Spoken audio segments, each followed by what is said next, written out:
Hi, everyone. Just going to wait another minute or so until we get started.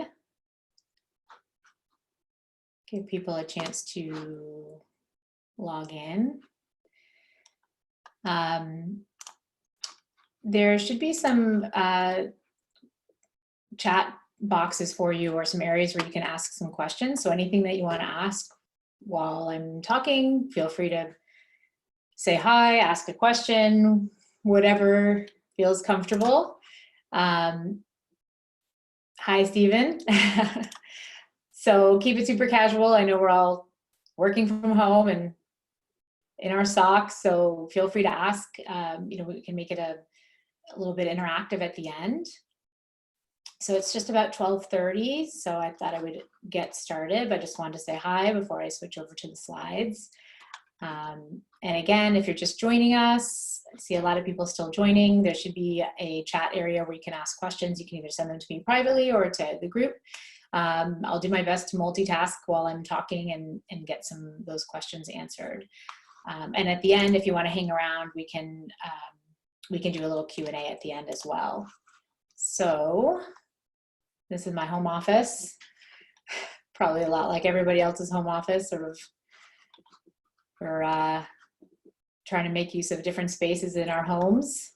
If you have any trouble hearing me, just let me know. Although I can't actually fix anything on your computer, but we are recording this, so I can send it when we're finished as well. So let me share my screen and we can get started. Okay. So thanks for joining. Again, just for those of you that are just arriving, there's a chat area and a question and answer box for you to ask some questions. I'll try to get to those when we're done. And we may not be able to get to all of them, but I'll do my best if you want to hang around a little bit at the end to go through those. So I'm going to go through a presentation on forecasting in challenging times. And this is hopefully tactical and a little bit of methodology that you can use in any time that there's difficult times, whether that's this crisis we're in or other ones that we may have. Some of them are just local, some of them relate to weather, some of them are economic and things that happen in the US. Some of them, like we're seeing now, which is kind of an anomaly, is a global one. And I really want this to be tactical and helpful to everyone and really focused on our industry and things that we can do now to try to make some sense of things. So I'm Sam, I'm the VP of Sales here at commonsku. Super short on my background, I've been in the industry for over 20 plus years, maybe 23 years now. I've been both on the supplier side and the distributor side. I've been with commonsku. This is my 4th year with commonsku. So I've walked the walk. I've been on the distributor side, supplier side, this, services side. So I interact with hundreds and hundreds of distributors, listening to their stories, understanding what their pain points are, and happy to kind of have individual chats with anyone if you're going through some things specifically related to what you're doing. Happy to give some perspective. I'm not an economist. I'm a real person, just like all of you in the industry, and really trying to find a path for ourselves as commonsku. How are we going to get a grip on what we should be focused on and what our goals should be, if they should change, and hopefully some of this information will be relevant for you guys as well. So you have to start off with a quote, right, when you're doing one of these talks. So bad companies are destroyed by crisis. Good companies survive them. Great companies are improved by them. And I think you're going to see, certainly over the next few months, the companies that contract, the companies that may disappear, are not because of the crisis specifically. They are probably more likely because of how they were managed prior to the crisis. Companies, most of them hopefully will survive, but what we want is we want your companies to grow, to thrive, and to take this time that we have been given now, and how do we put the improvements in place to be better than we were before. So just a little nerdy perspective, and I've spent lots of time doing a lot of research, and I really think there's really interesting data out there. It's all fairly worthless because this has never happened before, the way that this is playing out, but there are some indicators that you can turn to.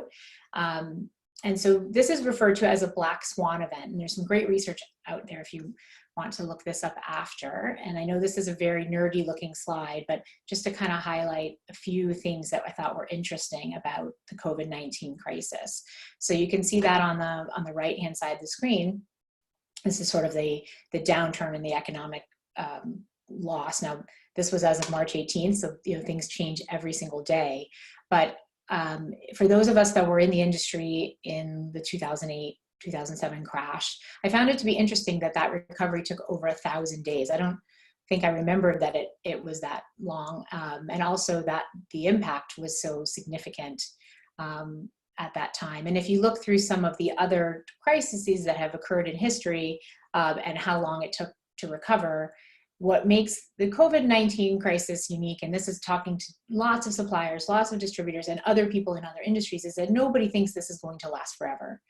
And some of the other things we have been through, whether that was 9/11 or the 2007 crash, we really didn't know when that would end, right? It wasn't about a specific, disease. It was something that didn't seem like we could really get our arms around. You take the 9/11 attacks and you look at the terrorism, which was an unknown factor. We didn't know when that was going to happen again, who it was going to come from where it was going to come from. There was a lot of uncertainty. And as difficult as that was, 9 months after the 9/11 attacks, the airline industry actually had their highest passenger rate, which I found to be really interesting. So even with something like that had a lot of uncertainty and a lot of fear around it, 9 months later, the airlines were better than they were before.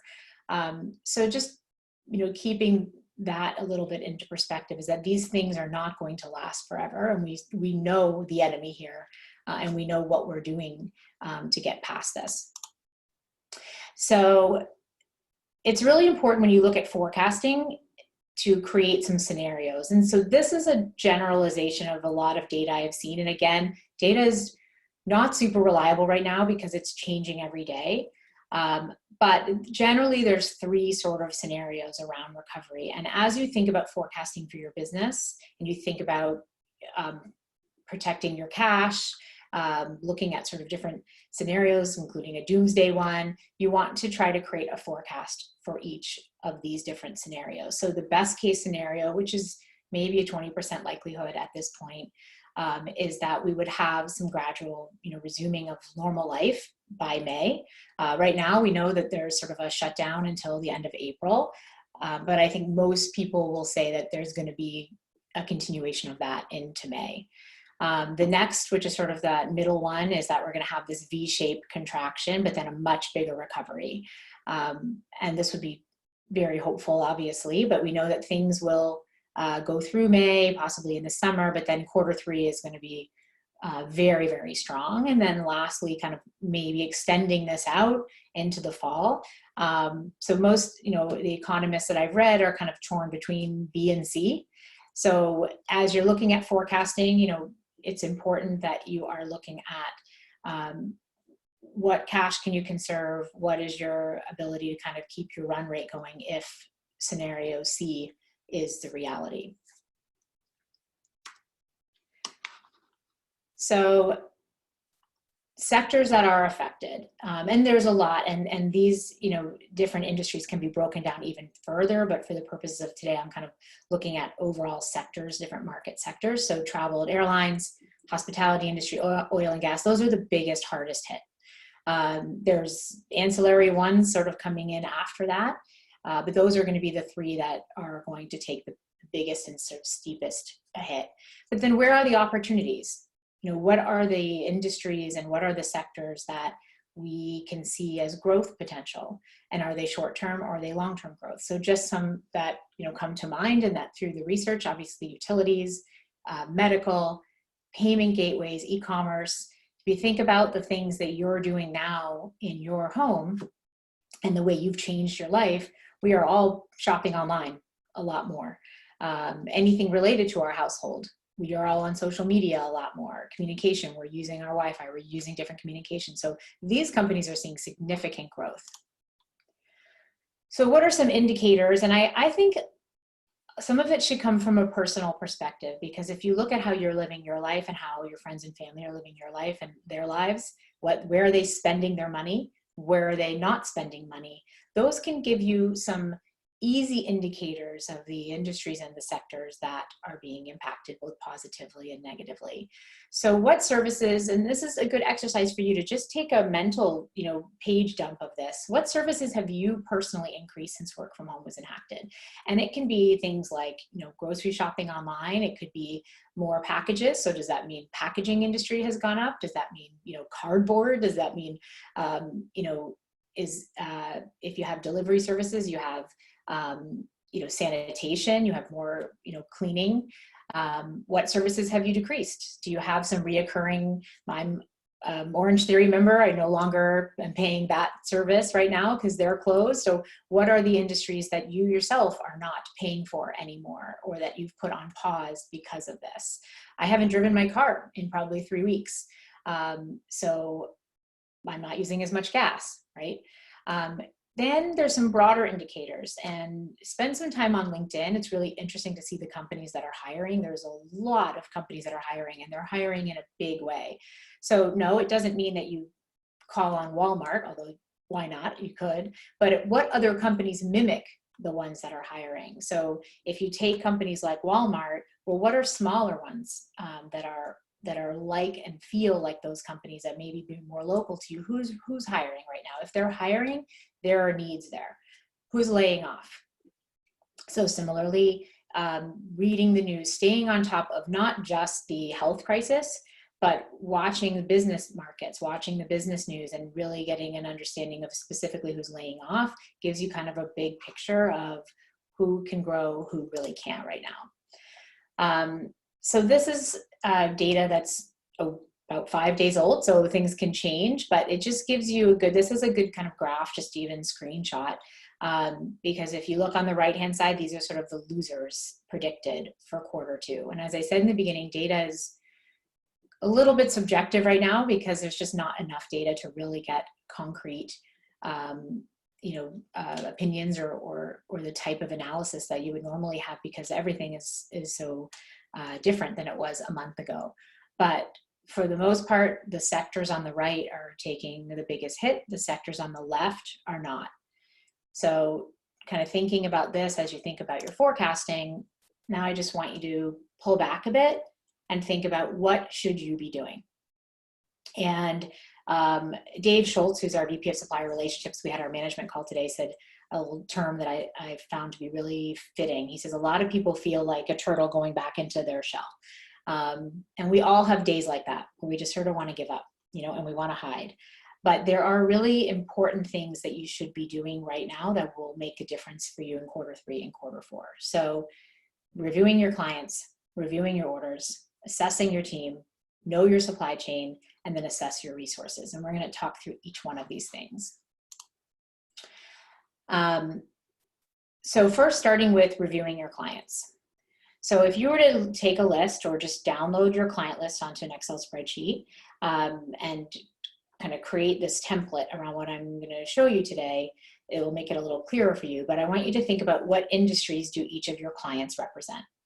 And then take the sectors that you see here, or you can do industries if you want, whatever feels comfortable for you, but this is sort of using stock market terminology. Drop each one of your clients into the main sectors that you see here. And then for each one of those clients, you might want to just create a plus or minus sign in a column next to it. Is it a growth sector or is it a declining sector? And then the ones that are in those growth sectors, let's highlight those. So you have an understanding of which of your client base even has the potential or could have an opportunity right now.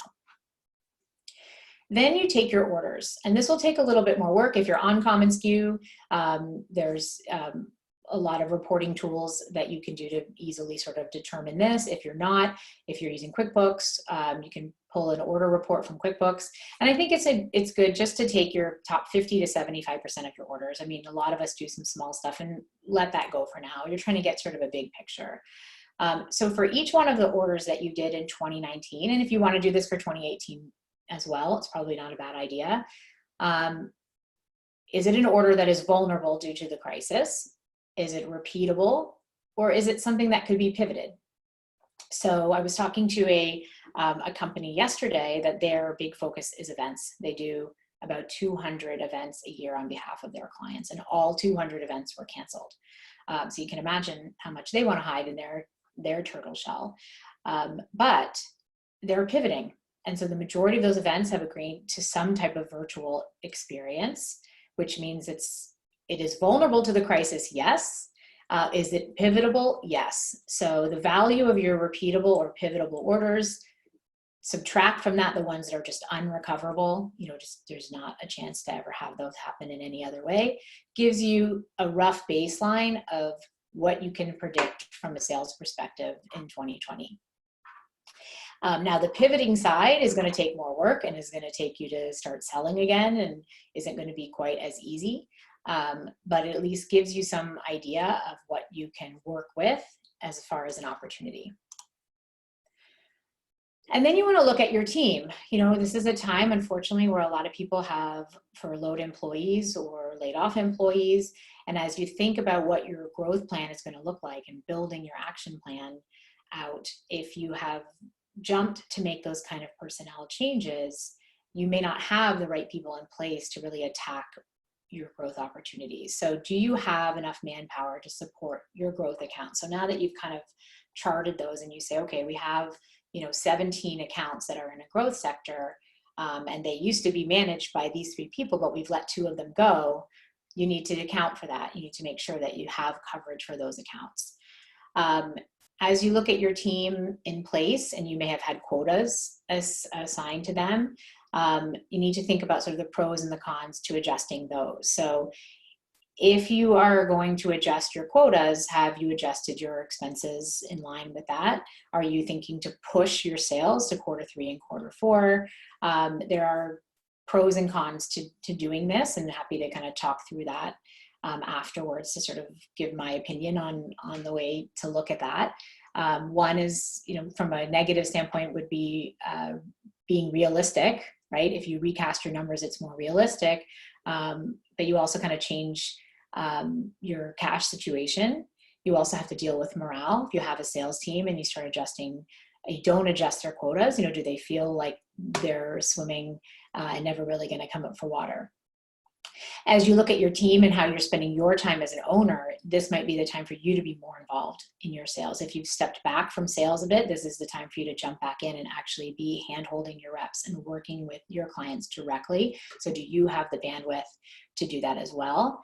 And if you are able to, on that spreadsheet concept, if you make a column of who is the rep that supported that, if you start to see a lot of unbalanced situations where maybe one rep has a lot of growth sectors, but another rep was managing, events for your company, for instance, well, they have bandwidth now. So can you divide some of those out and then maybe devise a new commission structure or a sharing structure so that your reps have work to do during this time with growth opportunities? Then you have to assess your supply chain. So we know we have shelter-in-place orders in just about every state. And even as you come up with creative ideas and you are working with the growth accounts on solving those problems, you may not have the supply chain. So this is where your partnerships with your suppliers really, really matter. commonsku does a social hour on Wednesdays at 4 o'clock. That's maybe a shameless plug. We have a couple hundred industry people that join. It's an awesome hour if you can spare it, 4 o'clock on Wednesdays Eastern time. And we go into these breakouts with 5 or 6 people per group. And I'm giving a little shout out to Ronnie Wright with the book company. She was in one of my breakouts last week, and she said she's busier than ever. And I said, really? What's going on? Why are you so busy? And she said, well, when people work from home, books are such a logical thing to send them, and books for kids and things for kids to do. And I thought, well, that's just a great idea. Not something I would necessarily have known about. Ronnie doesn't have the same marketing tools that she used to anymore. We're not at the trade shows, those kinds of things. So how can you talk to your suppliers, have these open discussions, and find out, not only just the ideas that they may have for you, what's working, but what can you actually do? What can you actually ship? I was talking with Josh Gudelman from Lipomark, who's got a skeleton crew. He's in New York, but he's got capability to ship some blank product. He's got fabric related markers, you know, that are great for face masks and things like that. He's got, you know, coloring books for adults and for kids. These are great ideas that right now we're not going to have the kind of supplier interaction that we used to. So how can you engage with them and get these ideas from suppliers and find out what can you actually ship? So you might want to tighten your supply chain and create an internal list of vendors that you know have capabilities, what those capabilities are. Make sure you're sharing that with those teams. And unfortunately, in these uncertain times, you need to review and update that every week. So what is going to be your go-to list for your suppliers? What is their, you know, MVP that they can offer you right now? And then as you think about your creative ideas to your clients, make sure you're pulling from suppliers that can actually meet those objectives. Otherwise, you know, client is not going to be too happy to find out you can't actually get the idea. And then assess your resources. So we're, you know, in a fortunate position at commonsku that we're a cloud-based workflow system. So we have a lot of interest now from companies that didn't maybe make the leap, you know, prior to. They have 3 or 4 people that are working from home and they didn't have the ability to work as a team because they did whiteboards or file folders. Well, now those file folders are just with one person. So do you have, you know, a cloud-based workflow, whether it's commonsku or other tools out there, so that you are able to get these orders through without having to have a lot of touch points, because there isn't the ability to collaborate the way there was physically. Do you have an online accounting system? So how are you handling accounting? I know a lot of companies that still have to print paper checks, and, you know, if you can't get in the office, so these are the kinds of things we've had to think about really quickly. Obviously we're on a Zoom call today, so all of you have that. So how are you not just, you know, doing things like this, but how are you communicating with your team, whether that's Slack, whether that's the feed in commonsku? You don't want to be emailing your team, so you want to have regular communication. One of the breakout sessions we had was one of the commonsku users says that he talks to his team more now than ever. And I've always worked from home myself, so actually this is unique. Our whole office is now working from home. I'm one of like 3 commonsku employees that was always working remote. But now we have meetings all the time, and I laughed at, like, this is more communication than we've ever had. But it really makes you feel close to your team, and this is a very, very important time to make sure you have the right tools for that. How are you collaborating with your suppliers? So per the slide before, are you having calls with them? Are you learning new product? I know the Promotional Products Facebook group has kind of daily or regular sort of you know, promotional sessions with suppliers, so get on those as much as you can, and continue to have that collaboration with your suppliers. CRM, you know, email marketing, we'll talk about in a future slide of why it's so important for you to be sort of selling more now than ever and keeping a record of who you're talking to and what you're talking about. And social platforms, how are you scheduling your content? If you're sending out content, how are you scheduling out your posts, making sure that you're being thoughtful and you're balancing a bridge between talking about the current situation, but also continuously communicating with your customers and providing value to them. You have the gift of time right now to really research the right tools for your team. And if there's anything we are all learning from this, is that it will probably not go back to being exactly the way it was before. You know, we have now people that are set up to work from home, and I think it's going to change the way people work forever. It doesn't mean we all won't go back to the office, but I think you're going to see a lot of people who have a different flexible situation than ever before. So make sure that you are taking this time to research the, you know, great tools out there and create a tech stack that works for your company both now and long term, so that you are ready to embrace what's going to come in Q3 and Q4 wherever your team is located.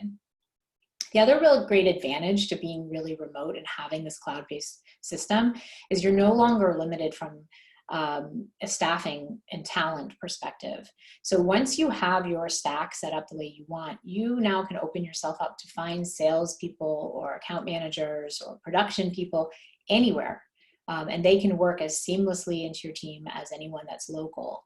So there's a real benefit as far as talent and growth for you on the other side of this that way. So now you have to develop an action plan. You know, you've gotten a good handle of your supply chain and your tools and your team and your clients, and you need to take advantage of this time. Research, prospect, in those growth segments. So as you kind of chart out, especially if you see in your spreadsheet that you don't have a lot of growth segments, it will become very important for you to research prospects and keep it minimal. It's easy to think that you want to add, 500 new accounts. Pick 2, pick 3 accounts that you really want to go after, and diversify your portfolio so that when something like this, hopefully something like this never happens again, but when something kind of starts to, create a shake in your business, you have growth on one side, even if the other side has come down. I've talked to a few distributors who their entire business was hospitality. We have a distributor on commonsku whose entire business is the travel related industry. That's it. And so they having to pivot quickly. And this is a wake up call when that, the old adage of don't have all of your eggs in one basket. So think big, but start small. Identify 2 to 3 prospects that would be your dream prospects to add to your portfolio. And then you're going to think of those creative solutions that you're going to learn about and all the great education you're doing so that you can target them. Test out new technology, as we mentioned before, and then create a signature idea bank. What I mean by that is a lot of ideas are flying back and forth around work from home. And Bobby Lee, who is on our management team, and said today, like, he worries that a lot of people are just going to keep using the same ideas. So how can you be creative in a time when there's so much social interaction, there's so much information that's being shared? You don't want to share the same idea with a prospect that 3 other people have shared with them. So what is going to be your signature idea? What is going to be your 2 or 3 ideas that you really think is going to help solve problems for companies right now? And how can you communicate those ideas to your prospects?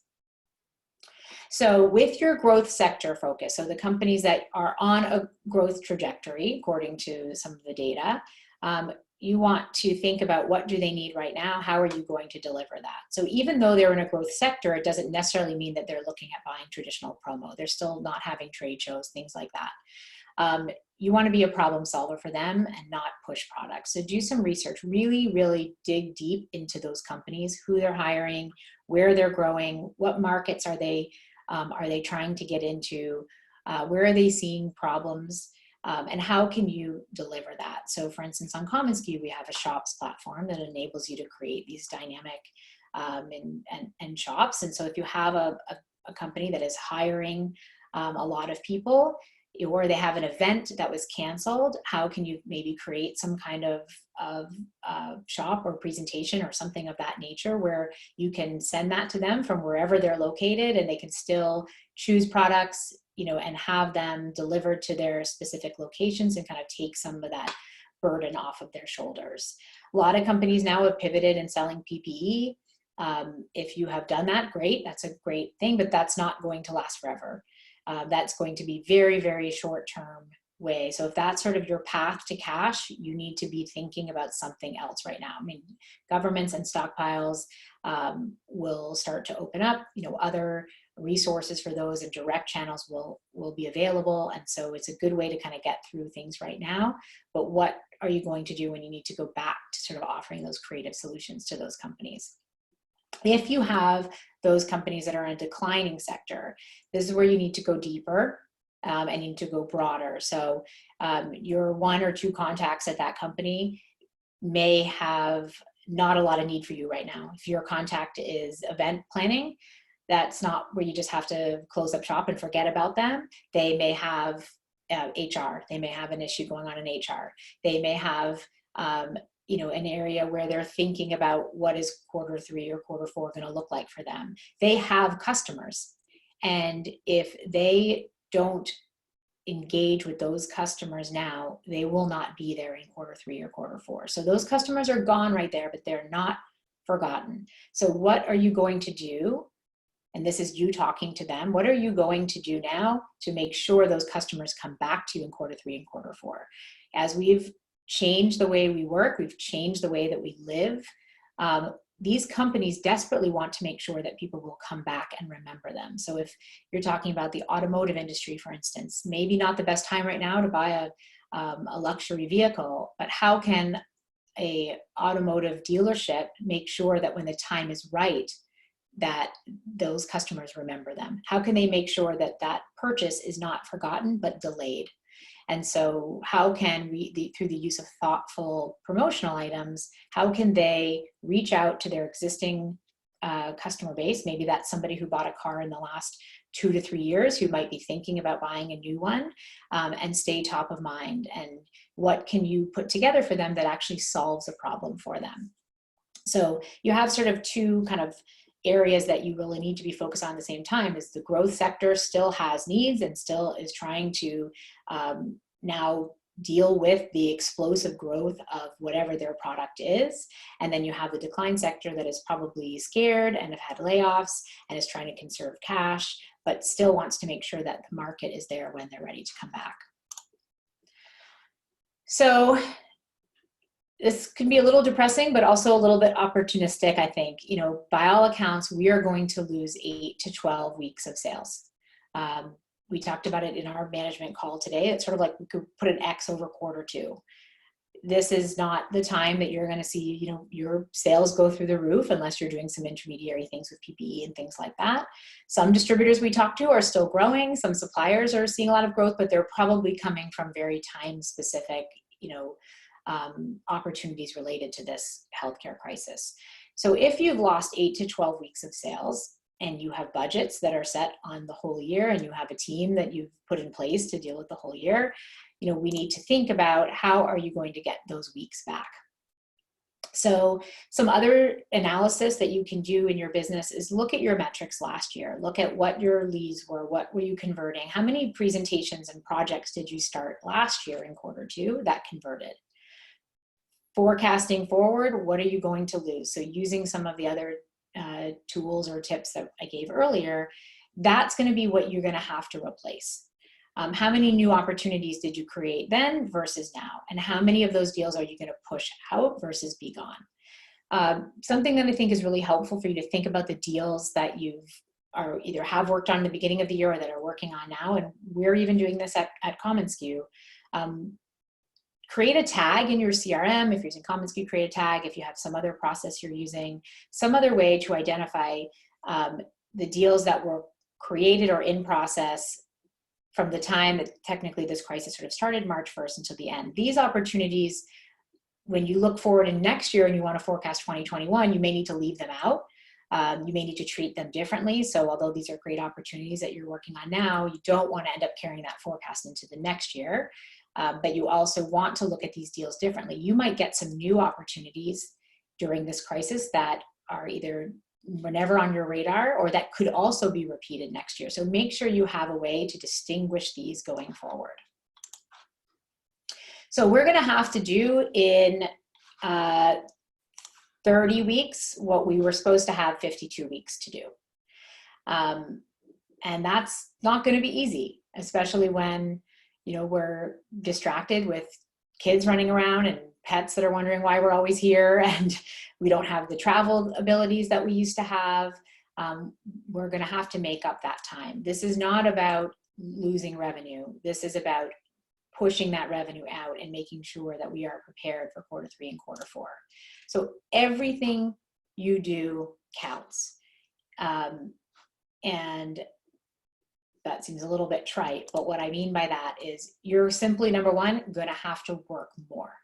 You're going to have to work more. And in some cases, I know there's a couple of people on my sales team that have young kids, and every time we have a call, there's a kid on their lap or a kid behind them. And it's hard. It's really, really hard. So they've got, you know, maybe 4 hours a day versus 8 hours a day now. And in those 4 hours, you're sort of asking those people to even do more than what they did before. So that time is finite.